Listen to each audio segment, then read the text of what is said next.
welcome. This is Business Edge on News Central. I'm Tolulokwe Adelaire Baldogun. Today, we're focusing on the issue of taxes, taxation, obligation, or burden. Stay with us. We'll also touch base with a few stories we're keeping our eyes on NC4 to watch before we wrap up the show. This is Business Edge. Welcome.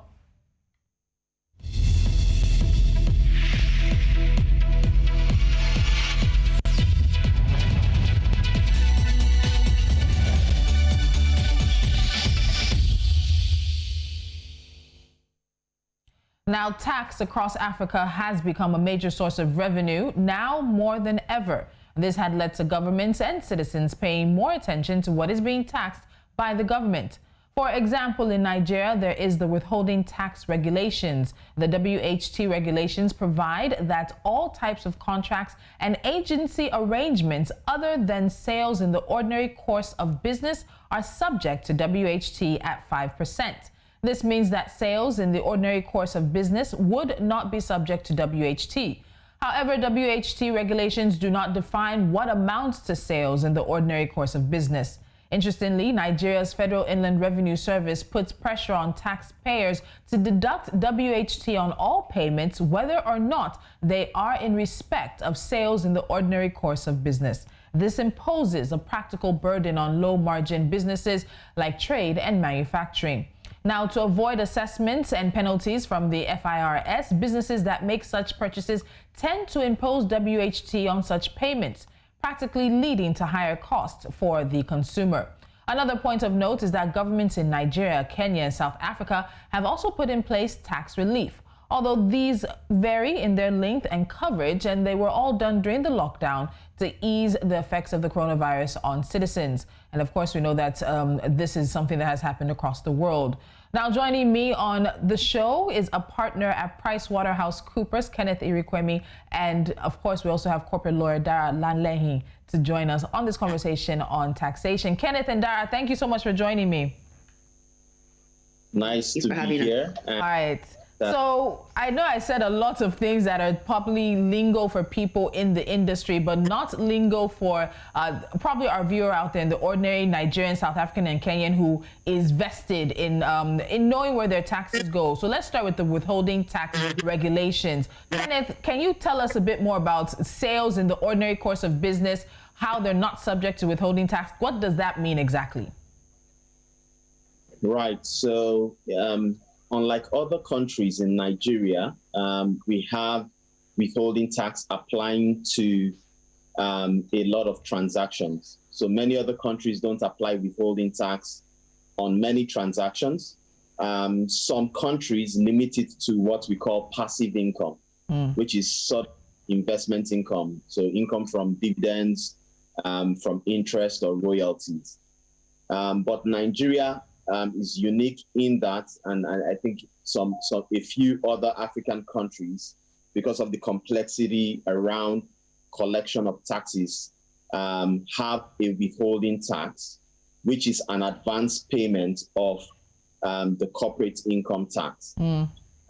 So on services and various transactions, the payer receiving the benefit of those services has to deduct the withholding tax and remit to government.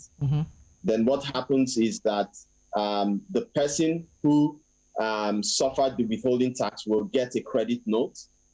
And when they compute their taxes at the end of the year, they then use that credit note to set off their final tax liability. Now, the way the rates have been graduated is such that it takes into consideration the sort of margins that companies make. So the highest rate is 10%, and usually it's applied to passive income, because for passive income, you're not incurring costs to generate that income. So withholding tax rate is 10%. It then drops down to 5% for generic services. For example, sales, all other contracts and agency arrangements. But then for sales in the ordinary course of business, which, the regulations did not define, but I think it had a clear intention, there is no withholding tax at all. And the sort of companies that fall into this bracket would be companies that trade or manufacture. Those sort of companies, they have, apart from their overheads, they also have to procure the raw materials or also procure, what they're selling. So if it's a car, you have to buy the car and sell the car, in addition to your normal overheads. Okay. So what the regulation was trying to deal with was, for those sort of items, which are considered to be sales in the ordinary course of business, there should be no withholding tax. But the tax authorities, because the penalties for not deducting the withholding tax is placed on the person making the payment. Yeah. They put pressure on the payers to force them to deduct withholding tax, on the basis that the definition was not clear, and they come and penalize you. But I think what has happened now is a step in the right direction, because the tribunal, the Tax Appeal Tribunal, has clearly come out to say, if it is a sale in the ordinary course of business with these clear characteristics, then it's not going to be subject to withholding tax. Okay. So I think it's positive and massive, especially for the real sector of the Nigerian economy. And I think it's important because transparency is one of the issues that the taxation system across the continent tends to have. Now, some would say that paying taxes don't come naturally, even though we've heard that certain things in life are sure, death and taxes. Many citizens actually do it, but a lot more in developing countries tend to avoid paying their taxes. There's even a strong correlation between prosperity and tax compliance. The richer countries that belong to the OECD collect about 33% of their GDP in taxes, but depending on social security contributions, you can discount a bit less, while low-income economies only collect about 12%. Dara, let me come to you now. In terms of the corporate tax, even with Nigeria particularly, I know just about 2 or 3 years ago, this administration put in place a one-year tax sort of relief. What would I call it? A tax amnesty, there we go. 2 years ago, the country offered a 12-month amnesty for Nigerians to declare and pay taxes on all previously undeclared income and assets to avoid penalties and possible prosecution. Now, a World Bank report that looked at the effect of that amnesty said it was only partly successful, with just about 8% of the target achieved by the end of the amnesty period. And a lot of this falls into the corporate sector. So how do we have so many people in the corporate sector avoiding corporate taxes? Dara? Well, I think the answer to that lies in the fact that prior to the Companies and Allied Matters Registration Act, which was recently enacted or recently revised this year, one-man businesses were not required to register. And these sole proprietorships and just one-man businesses, they were not required to register as, business entities in Nigeria. So that had an impact on tracking the tax they pay, because typically when you register as a company, you're expected to register to pay your tax. So you're expected to have your tax identifier number, your TIN. You're expected to have file your tax returns, get a tax clearance certificate. But because there was no requirement to do that, a lot of companies were falling under this net. But now with the enactment of CAMA, Companies and Allied Matters Act 2020, the situation is that one-man businesses can and are supposed to register with the Corporate Affairs Commission, meaning that they are also expected to register with the Federal Inland Revenue Service, and they will now be caught under they'll become taxable individuals for the purposes of paying tax. Okay. Having said that, the corporate tax in Nigeria is the government has tried, especially with the enactment of the Finance Act of 2020 or 2019, but it came into effect in 2020. And this act seeks to help small companies that have an annual turnover of less than 25 million naira. So they are not expected to pay tax. Okay. So that is an incentive that I believe will have a great impact on these small companies that are expected to regularize their business entity status in Nigeria, but at the same time, it recognizes these companies are trying to get their feet off the ground and they will need all the help that they can get. So apart from all the tax amnesties that the government has put in place, I have to point out that the Finance Act has done quite a job in reducing the incidence of tax avoidance by reducing the threshold for some of these smaller companies with regards to tax. Okay, so Kenneth, let me come back to you. So we've seen, because of the COVID pandemic, African countries and of course also around the world, countries giving some kind of relief. We've seen countries giving checks in the mail to their citizens. We have not been so lucky, very sad. But there has been some form of relief. We know that Kenya just recently wrapped up their own tax relief, and they've gone back to pre-COVID level taxation numbers, and that's what they're aiming for. And we can all agree that for many African governments, taxes are a very big priority on their list in recent years because they're underdeveloped in terms of the taxation systems. But let's look now at those tax relief plans that maybe Kenya, Nigeria, South Africa have put in place. A lot of them have ended. I think all of them have actually ended, Kenya's being the latest one. But do you think they should have ended? The effects of the coronavirus pandemic are still being felt. Nigeria has the highest levels of food inflation it's had in how many years? We're seeing the situation in Kenya, and a lot of the Kenyans are still struggling. South Africa as well. Yesterday it was announced they've entered their second wave. So there is a potential for another lockdown in South Africa. Did the government end this tax relief maybe just too soon? Right. So I guess it's a complicated question for governments to answer. Because on the one hand, you want to grant the reliefs and stimulate the economy for the players and and the companies. But then there's also the balance, which is government also has to fund the budget and meet its own obligations. So I guess the rationale for the governments who are putting an end to it is that they've got to raise revenue in any event. However, there is a strong argument. There's a strong argument, especially in the Nigerian context, that we need to consider a bit more how to support businesses in these very trying times, because clearly we're in recession, and some the Ministry of Finance has estimated that will come out in the first quarter of 2021. Some other people are not so optimistic or do not believe that's going to happen. So I think a bit more stimulus is required to actually drive and motivate companies to continue to produce, keep people employed, and also stimulate the economy. Now, if the businesses do not thrive, I think clearly, if the businesses do not thrive, then government will have nothing to collect. And I think that's the one of the most important consideration that people need to factor in. Now, in the Finance Bill 2020, the government has come up with a few things, to be fair to them, in reaction or trying to stimulate, revenue. Number one, they're looking at, a reduction in the minimum tax by as much as 50%. So previously it was 0.5% of turnover. Now they want to drop it to 0.25% of turnover. And they want to keep that for 2020 financial year and 2021 financial year. I think they perhaps need to look at that a bit more.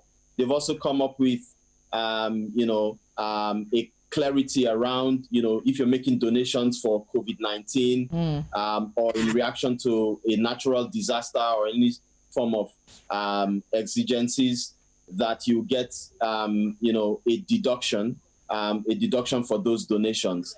So companies that make those donations, normally they shouldn't get a relief because it's not for business purpose, but the government has looked into that to also grant that sort of stimulus. Okay. But I think more needs to be done in order to ensure that companies continue to thrive in the near term. All right, Kenneth and Dara, we're going to take a quick break. I want both of you to think about what was really the opening question: obligation or or burden that taxes may be for the average African, the average Nigerian, the Kenyan, the South African on the streets who are going about their daily business. And then also we'll get into some of the numbers. How can African countries increase their tax net without putting too much burden on some of the people at the higher tier of the taxation system? But that will be after this break. You are watching Business Edge right here on News Central. Stay with us.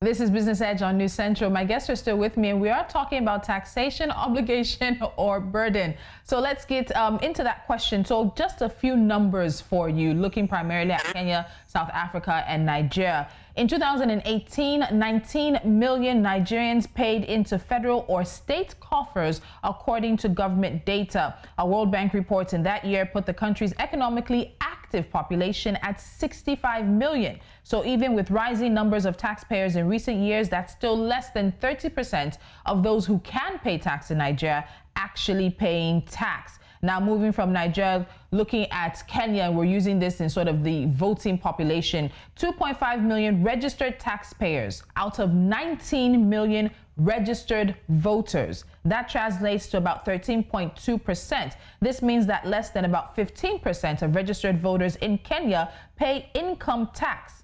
That means approximately 85% of registered voters in Kenya do not pay tax. And then moving to South Africa. Prior to 2001, South Africa had a source-based tax system where income is taxed in the county or the country where it originates. And then since 2001, they've changed that. But what is South Africa's number? Let's quickly see what South Africa's number is. And that number is just like Nigeria and Kenya. It's nothing to write home about. In 2018-2019, of the 21.1 million individual taxpayers, only 6.6 million, that's just about 31%, were expected to submit tax returns. Furthermore, only 4.9 million taxpayers, that's about 23%, submitted returns and were actually assessed. Dara, you're working in the corporate tax law space, and you see this with corporate businesses, but also seeing this from the government side as well. What can African governments do to get more citizens to pay taxes? Well, the answer is, I guess, a multifaceted approach towards the collection of tax or the tax systems in Nigeria would really help. And the first thing would be a clear political mandate to how tax would be collected, the kind of taxes that will be collected. As it is in Nigeria, there are so many different taxes that companies are expected to pay, and there is the tendency to lose sight of all of them. I can count at least off the top of my head, 10 different tax regimes or 10 different taxes that companies are supposed to pay. And you find out that some of them are actually overlapping. So there's that confusion. And if you go back to the issue about small businesses, you have a small business that is in a particular space, in a particular sector, who is expected to pay, or which is expected to pay taxes, general corporate taxes, and taxes for that. Hello, Dara. Oh, okay. I think technology has kicked in there. But Kenneth, I also was coming to you with the same question. So I want to ask you about that. What can African governments do to get citizens to pay more taxes? But then also, with the low number of those paying taxes, what can they do to make sure it's not a burden on the ones who are actively paying?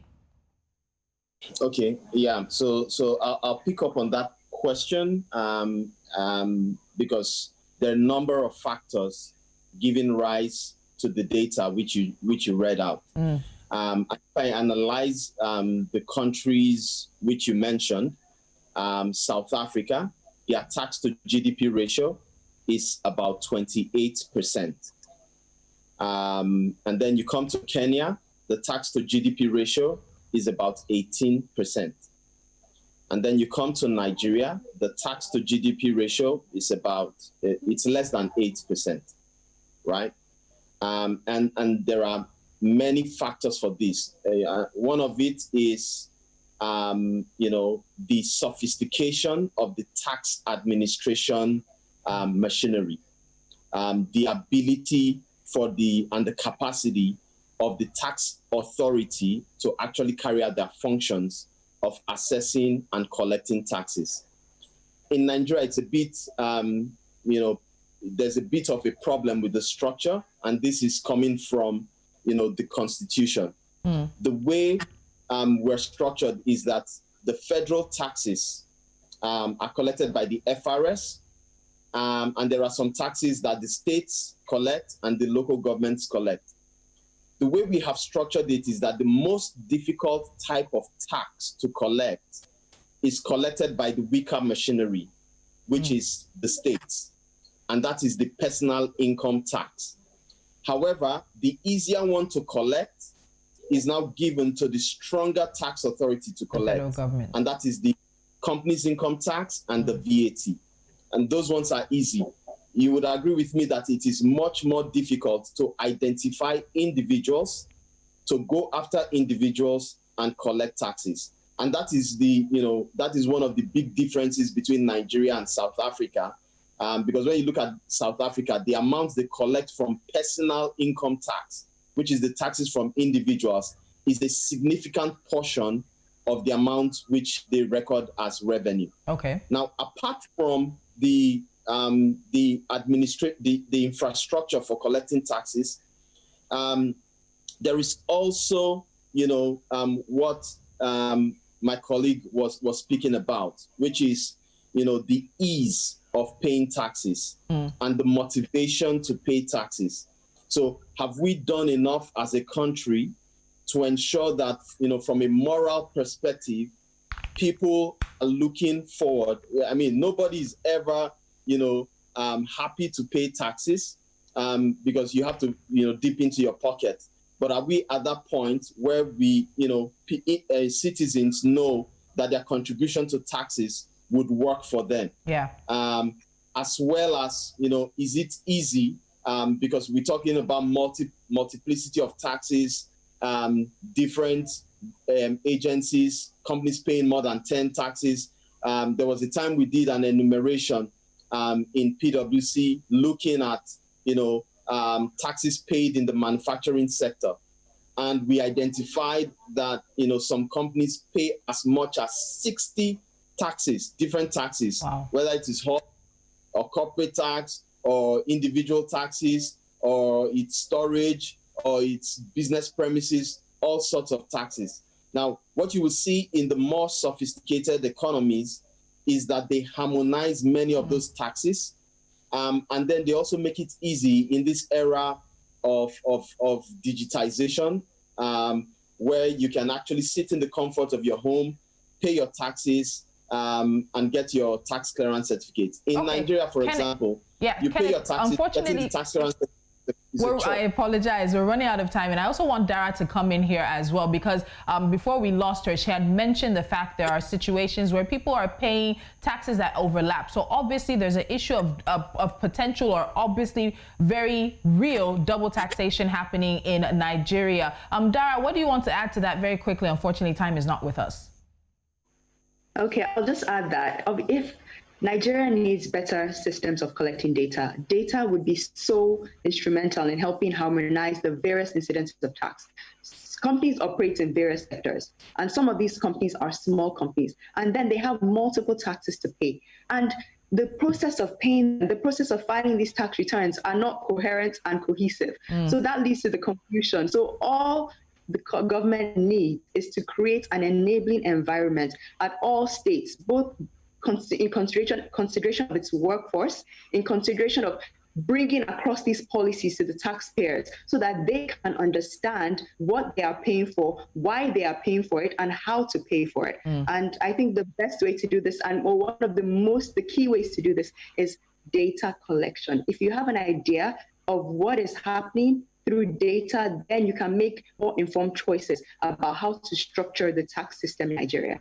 Okay, I feel like we're just actually scratching the surface of this conversation, because we also want to look at wealth tax. We also want to look at the higher end individuals paying more and feeling that they're carrying the burden of countries not being able to get more people into the tax net. So I look forward to having you back, because this is just the beginning of conversations around taxation. We know that governments around the continent are going to rely more on taxes as aid money, donor money, even oil revenues. Tourism has been hard hit on the continent this year. So we're going to see many countries attempt to expand their net to get more of their citizens paying. So we look forward to having these conversations. Thank you for joining me. I've had Kenneth Erikume. He is a partner at PriceWaterhouseCoopers, and Dara Lanlehin, she is a corporate lawyer. I look forward to having the two of you back. Looking forward to it. Thank you. Thank you. All right. As you know, we wrap things up on Business Edge with NC4 to watch. So here you go. In Morocco, the country has raised a whopping $3 billion in a foreign bond sale, returning to the international capital markets with a bang. The $3 billion bond offering includes dollar-denominated 7, 12, and 30-year securities. The deal, which is priced at 175 basis points over U.S. Treasuries for $750 million of the shortest duration notes, 200 basis points for $1 billion in 12-year bonds, and 4% for basis notes for the $1.25 billion in 30-year securities. Fitch Ratings, leading provider of credit ratings, has said Kenya will find it challenging to stabilize its current debt levels. The agency said with the 2022 general elections looming on the horizon, Kenya will experience political difficulties associated with reining in its deficit. And we've been focusing on Kenya's debt level recently. Now, moving on to airlines. African Airlines posted the strongest increase in international cargo business in October this year at 2.8%, according to data from the International Air Transport Association. In contrast, other regional airlines like Asia Pacific Airlines, European carriers, Middle Eastern Airlines, and Latin American carriers all reported a decline in international cargo volumes in the same period. And finally, the Nigerian Communications Commission has directed all mobile network operators to immediately suspend registration and activation of new subscriber identification module cards, SIM cards. In October, about 285 million SIM cards had been connected in Nigeria, whereas 207 million were actually active. And that's it on this edition of Business Edge. You know what to do. Head to our websites and head to our social media platforms to get more business and financial content from around the continent. I'll be back with you once again on another day. Until then, I'm Tolulokwe Adelaru Balogun.